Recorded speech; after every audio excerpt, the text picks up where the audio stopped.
And I know Ken Wilber was a huge influence in your life. It's a major influence in my life. The main thing is that you can't see all of this stuff in individual buckets.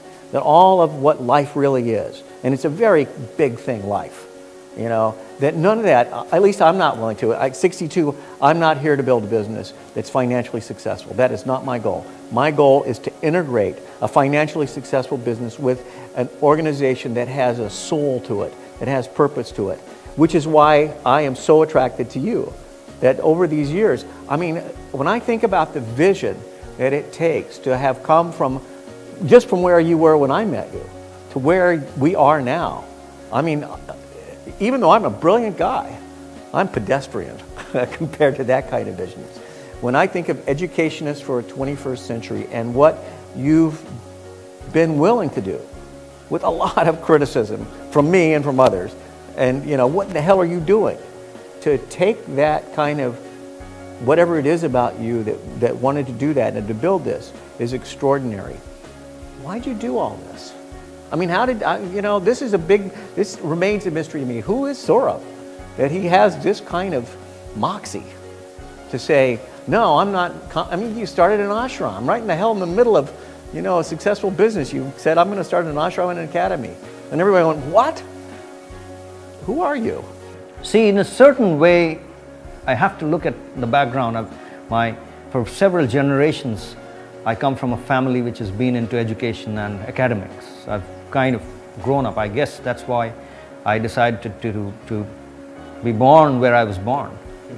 I had to do something with the education thing because, you know, education really is the new religion. As I was growing up, I didn't see my parents dressing me up in the morning and sending me to the temple or, you know, to the church. I didn't see others sending them to the church or to the masjid. Education is the new religion. I've heard you say this before. It just struck me what that seems to mean to you. That the power of education is now, you know, where religion had the power to mold cultures. Absolutely. Education now molds cultures. Absolutely. It gets our 10-year-olds. Yeah. And what it sinks in with a 10-year-old is what that 10-year-old exhibits as an adult. Absolutely. That's what you're thinking about. Absolutely. Yeah. You know, people look at the education system and want the education system to deliver what probably religion was delivering some time back, which is, people think that this is what is going to make my son or my daughter become that great human being, live a great life, get everything that they need to get from life. The prayers are made of get them to a good educational institute. The aspirations, everything is built around that. Even in a place like India where even today big mosques cannot reach those institutes, the aspiration is... Everybody wants to go to IIT. Absolutely.